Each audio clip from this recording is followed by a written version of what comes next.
दोस्तों, कहानी अब पूरी तरह से उलझ चुकी है। हर रिश्ते के पीछे एक नया राज छुपा है और सबसे बड़ा तूफान अब आदि की जिंदगी में आने वाला है, क्योंकि इस बार मामला सिर्फ प्यार या धोखे का नहीं, बल्कि पूरे परिवार की इज्जत का बन चुका है। घर में सभी लोग बैठे होते हैं और माहौल पहले से ही काफी तनाव भरा होता है। तभी सिम्मी अचानक एक ऐसी बात बोल देती है जिससे सबके होश उड़ जाते हैं। वो कहती है, भाई की कंपनी में बहुत बड़ा फ्रॉड हो रहा है। ये सुनते ही रमन के मम्मी पापा घबरा जाते हैं। उनके चेहरे पर चिंता साफ नजर आने लगती है। वो कहते हैं, लेकिन ये कर कौन रहा है? आखिर कौन है जो हमारे ही घर को बर्बाद करने में लगा हुआ है? उसी समय रमन और इशिता भी वहां आ जाते हैं। सभी की नजरें सीधे इशिता पर टिक जाती हैं, क्योंकि सबको लगता है कि शायद उसे कुछ पता चल गया होगा। सिम्मी तुरंत सवाल करती है, बताओ ना इशिता, पता चला कौन फ्रॉड कर रहा है? लेकिन इस बार इशिता चुप रहती है। उसकी खामोशी ही सबसे बड़ा जवाब बन जाती है।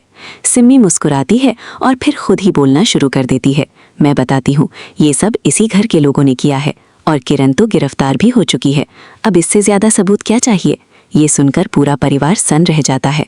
सिम्मी बातों बातों में इशिता को नीचा दिखाने की कोशिश करती है। वो कहती है, अगर यहाँ परम होता ना तो अब तक सब सच सामने आ चुका होता।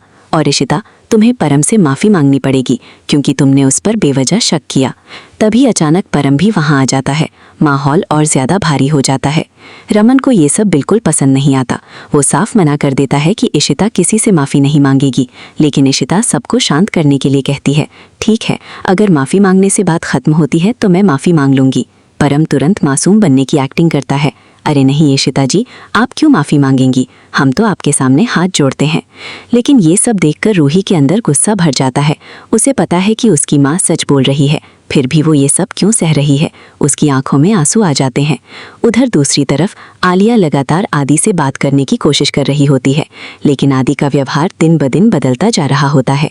वो गुस्से में आलिया का फोन काट देता है। असल में वो इन दिनों रोशनी के काफी करीब आ चुका होता है और यही बात सब कुछ बिगाड़ रही होती है। तभी नीचे गाड़ी की तेज लाइट्स नजर आती हैं और अगले ही पल मनी वहां पहुंच जाता है।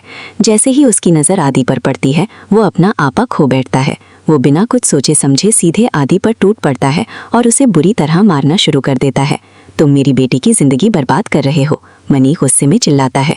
आदि खुद को बचाने की कोशिश करता है, लेकिन मनी का गुस्सा रुकने का नाम नहीं लेता। ऊपर से ये सब रोशनी देख लेती है। वो डर जाती है और तुरंत नीचे भागती है। वो जोर जोर से मदद के लिए चिल्लाती है। आवाज सुनकर आसपास के लोग भी इकट्ठा हो जाते हैं। रोशनी मनी को रोकते हुए कहती है, अगर आपने फिर से हाथ उठाया ना तो मैं पुलिस बुला लूंगी। मनी गुस्से में कांपते हुए कहता है, मैं तुम्हें नहीं छोड़ूंगा आदि, तुम फ्रॉड कर रहे हो, तुमने मेरी बेटी की जिंदगी खराब कर दी। ये कहकर वो वहां से चला जाता है, लेकिन जाते जाते ऐसी धमकी दे जाता है जिससे सब डर जाते हैं। उधर घर में रमन को बिल्कुल नींद नहीं आ रही होती। उसके दिमाग में सिर्फ एक ही बात घूम रही होती है, किरण जेल में है, लेकिन वो ऐसी लड़की नहीं है जो इतना बड़ा फ्रॉड कर सके। जरूर कोई और है, कोई बड़ा इंसान जिसने उसे फंसाया है। दूसरी तरफ पुलिस स्टेशन में किरण से लगातार सवाल पूछे जा रहे होते हैं, लेकिन वो एक भी जवाब नहीं देती। वो पूरी तरह चुप रहती है। पुलिस वाले भी परेशान हो जाते हैं, लेकिन अंदर ही अंदर किरण बहुत डरी हुई होती है।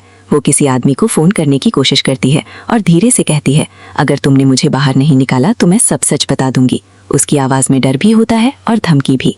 उधर बाला किरण से मिलने पुलिस स्टेशन पहुंच जाता है, लेकिन पुलिस वाले उसे मिलने नहीं देते। वो बार बार विनती करता है, बस एक बार मिलने दो, लेकिन पुलिस वाला गुस्से में कहता है, ज्यादा बहस करोगे तो तुम्हें भी अंदर कर देंगे।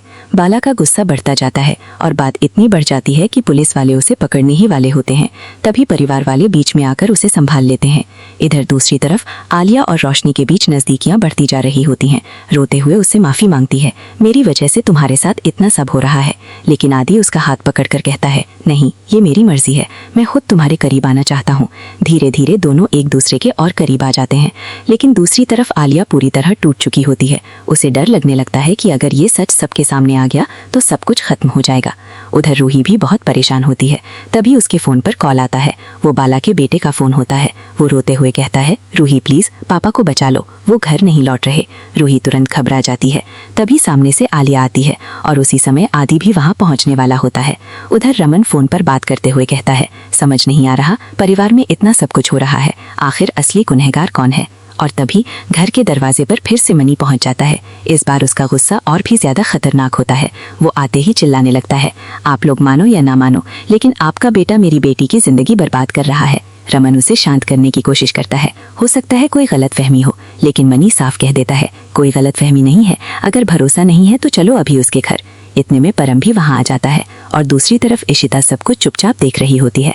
परम आते ही अपनी माँ से कहता है, आज बहुत खुशी का दिन है क्योंकि आपकी बेटी ने मुझसे माफी मांगी है, इसलिए मैं मिठाई लाया हूँ। लेकिन तभी घर के अंदर से जोरदार आवाज आती है। पूरा परिवार घबरा जाता है। सब लोग भागते हुए अंदर जाते हैं और देखते हैं कि घर में पूरी तरह हंगामा मचा हुआ है। सिमी दूर खड़ी ये सब देखकर मजे ले रही होती है। वो ताना मारते हुए कहती है, कैसी माँ हो तुम, ना बेटी संभली ना बहू।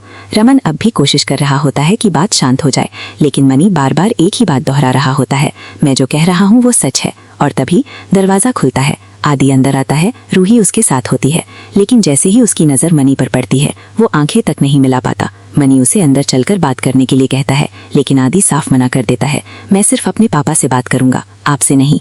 आदि का ये बदला हुआ व्यवहार देखकर पूरा परिवार हैरान रह जाता है। अब सवाल ये है, आखिर आदि इतना बदर क्यों गया है? क्या वो सच में रोशनी के प्यार में सब कुछ भूल चुका है, या फिर उसके पीछे भी कोई बड़ा खेल चल रहा है? और सबसे बड़ा सवाल, क्या इशिता इस बार पूरे परिवार को टूटने से बचा पाएगी, या फिर सिमी और परम की चाल आखिरकार कामयाब हो जाएगी?